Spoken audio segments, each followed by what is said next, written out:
Welcome to the Dad Show podcast. How y'all doing? So as you can see, I've got Lincoln here with me today. We're here to tell you that the episodes are going to start being just a little bit different from now on. Instead of releasing it on Monday all at once, we're going to release a little bit of every episode every day. So you'll get to listen to 15, 20 minutes today and so on and so forth for the rest of the week until we're finished up with the episode.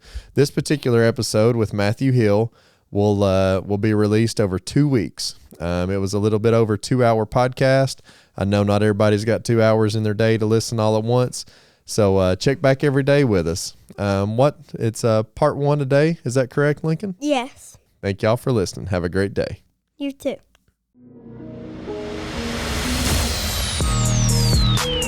Welcome to the Dad Show Podcast, a show all about impacting, empowering, inspiring, and uplifting information to become a better dad, husband, man, and mentor.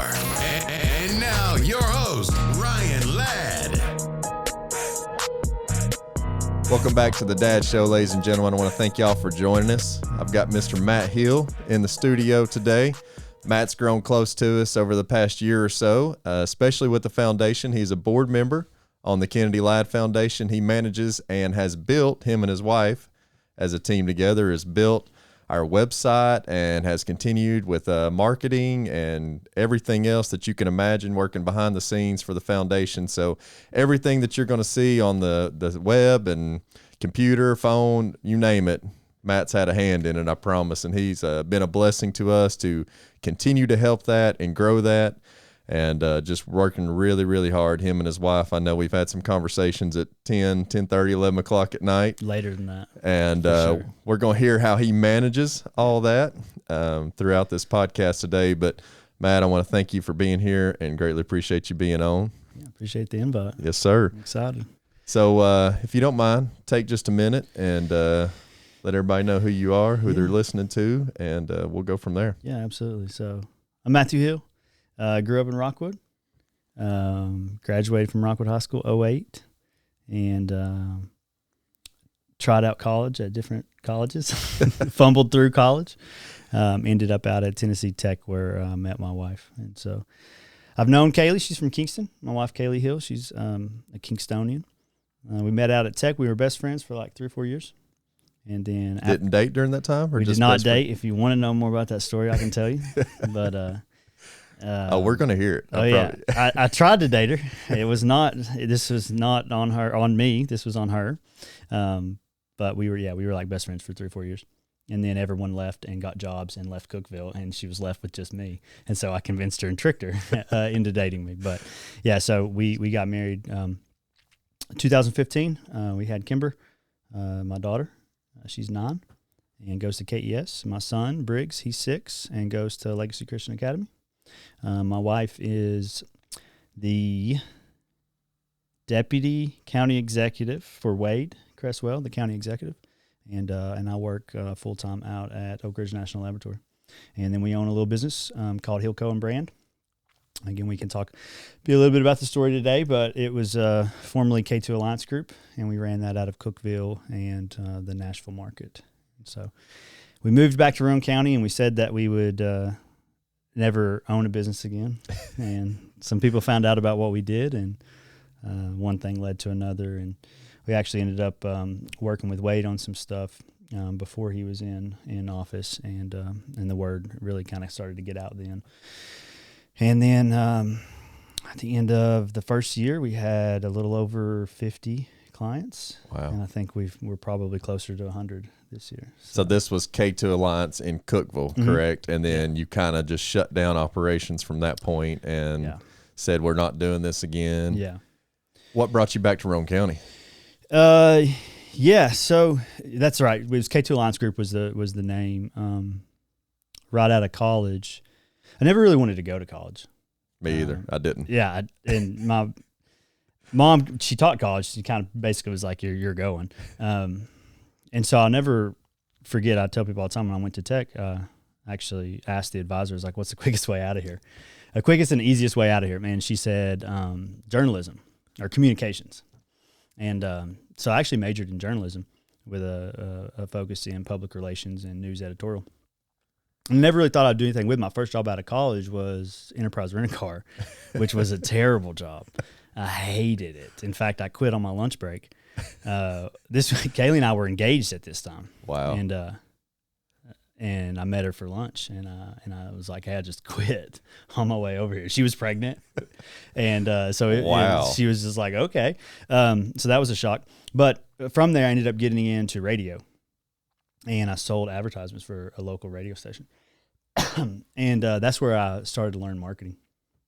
And but at the time, this was 2015, and digital was really starting to peak. Like social media, people were kind of figuring out for the first time like what influencer marketing and social media marketing and like what the landscape of that was going to look like. And so it was like very difficult to go out and just beat down doors and sell radio advertising because people are like, no one listens to radio anymore. Yeah, Pandora had just, popped off over, several Sirius years was prior coming to up at that big time too, right? XM radio had changed a lot of things prior to that. You had Spotify coming to the scene. Like the landscape of traditional media was being overhauled essentially. And so I talked to my sales manager at the radio station one day, and I'm like, hey, first off, are there people out there? I think we totally blitzed the you're question. Good. Go ahead. Just kind of telling you how we ended up here. I chase rabbit holes all the time. Okay, it's a long story. So just cut me off at any point. But no, you're good. I went to my sales manager who had become a pretty good friend of mine. His name is Rami. Similar in age, and very interested in the same things. He found a lot of success in the radio market very early in his career, and he was the sales manager there at the radio station in Cookeville. And I just had this like thought one day of, we're going into these businesses and we're obviously trying to sell radio, and that was really the only product that we had, Yeah. And oftentimes these business owners, like, they might buy from you. They've got a marketing budget. Some are big, some are small. But you're just competing against everybody. I mean, people are out trying to sell TV. They're trying to sell billboards. And again, at this point, digital had been a big thing. So we were constantly getting beat out by these social media companies and things like that. And it was a lot cheaper too as well. It was cheap. It was cheaper, but the biggest thing is that it was measurable. Yeah. When you talk about radio and stuff like that, I mean, you have reports on the listener counts and things like that, but it's very vague. With digital, it's like with precision almost, right? Oh, yeah. So there was a big selling point, but nonetheless, I'm like, does anybody like do this independently and like basically go and establish relationships with these digital vendors or TVs companies, Comcast or radio, and just go into the business and be like, hey, I'm a marketing guru. Like, I can sell you anything, right? And then just work out contract negotiations with these vendors. And he was like, yeah, your like McDonald's accounts and stuff like that, and the companies that call you up and buy for them, they're media buying agencies. Yeah. So essentially that's exactly what they do, is they take these large conglomerates and they take all the money and they break it up and they put together a marketing mix that works, in their market or in markets across the world for national brands like McDonald's and stuff. And I'm like, well, okay, great. That makes sense. Duh. But does anybody do it like at a local level, And he was like, they do. People have kind of tried in this market in Cookeville, but no one's ever, really succeeded. And so I'm like, well, let's do it. Like, naturally.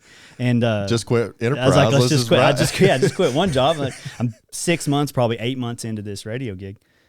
And he just kind of laughs and puts it off. And so we can talk more in depth about kind of where things went from there. But that's really how K2 started.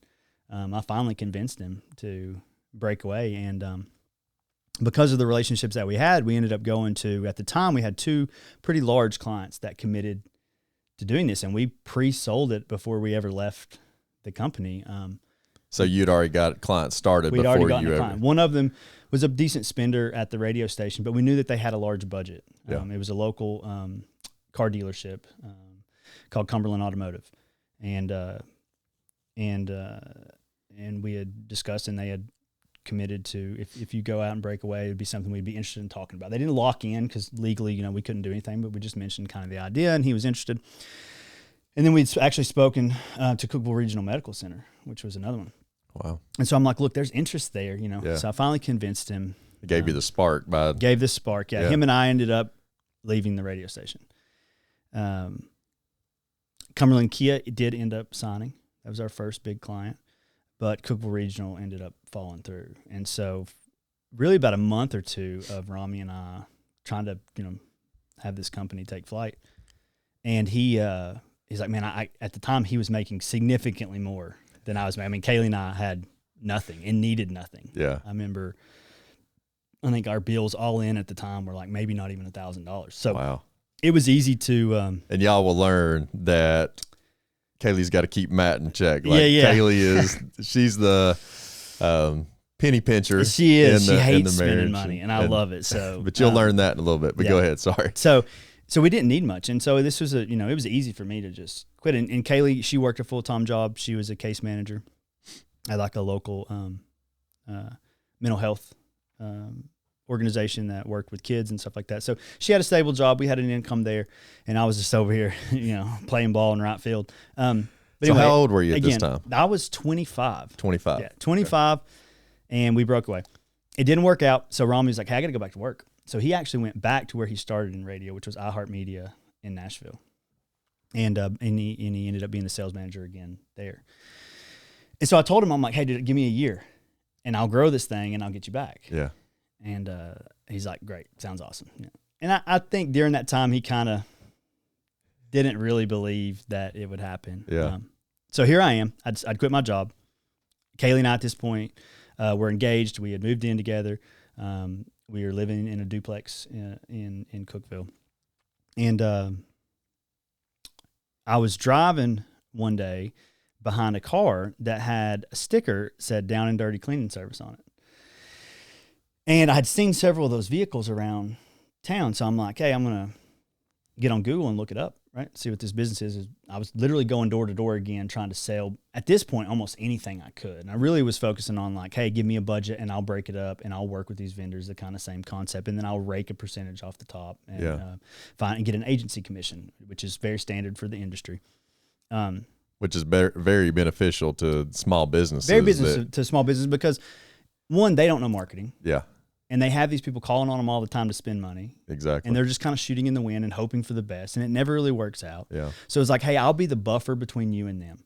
Anybody that comes in the door, you give them my business card, tell them, call your agent, call your agency, whatever it might be. Yeah. And then I'll work with them. Yeah. And it's a whole lot easier for you to say no. Correct. Than it is for me to tell my buddy no. Now they're not the bad person, what have you. Exactly. It gets them out of their hair and it allows them to leverage somebody that they trust and that, has their best interest in mind. Like you give me a dollar amount and I'll look at all the vendors and all the placement and I'll put together a marketing mix, obviously with your approval. Yeah. And then we'll buy. And then the idea was that as my business grows, as my buying power grows, I'll start to have leverage. And so actually the more clients that would join the alliance, the more money we would be purchased or the more money we would have to purchase power every month. And so we could call up these radio stations, these TV companies and things and say, we want, this slot, this much frequency or whatever it might look like. And we want it at this dollar amount. And because you were bringing such a big clientele, you were able to get the discounts. Correct. I'm like, you have people out all day, every day, beating down doors, trying to get this phone call. And I'm telling you, I've got money right now. I've got checks right now with no one's name on them. And I'm hoping to write them today, but I need you to give me what, I'm asking what for. we're asking for. Yeah. So we can get into that a little bit more later because as that buying power really ramped up, I mean, it quite literally got to the point where we were calling up these old radio stations that we worked for and saying, hey, I've got a $100,000 check this month to spend on radio amongst these 5-10 clients, whatever it might be. I'm putting somebody's name on it today. It's either yours or it's your competitor down the road. Like, I don't really care. Yeah. And so we would just get whatever. And so as that word got out and people were like, oh, we really can stretch our dollar. We had more and more people start joining. But anyway, back to Down and Dirty. I'm sitting there. This was early on in the business, and I looked it up on Google, and nothing came up. And so for weeks, I'm like, had this realization of like, there's potential here to just sell websites. Like if people aren't on Google, what do you have to be on Google? Well, at the time, Facebook wasn't really ranking the way it does today. It was, but not quite as much. Yeah. So it's like you need a website. One day, there's this coffee shop in Cookeville called Poets, and I went there, and it was early in the morning. I used to go there and work because I didn't have an office, and I would just go out, and I would stop there in the morning, and I would kind of gather myself and where I was going to go for the day. And it was probably 7, 8 in the morning, and I saw a line of those cars, the down and dirty cleaning cars. And so I'm like, well, clearly that's their office, right? So I walk in there, and there's this young lady. Her name's Jennifer. I met her, and I basically pitched her on a website. I had no idea how to build a website, but I'm thinking I can find a vendor that will, or how hard really can building a website be? Thank you for watching part 1 and come back tomorrow for part 2. Thank you for listening to the Dad Show podcast. Thank you for listening to the Dad Show podcast. Please like, review, and subscribe.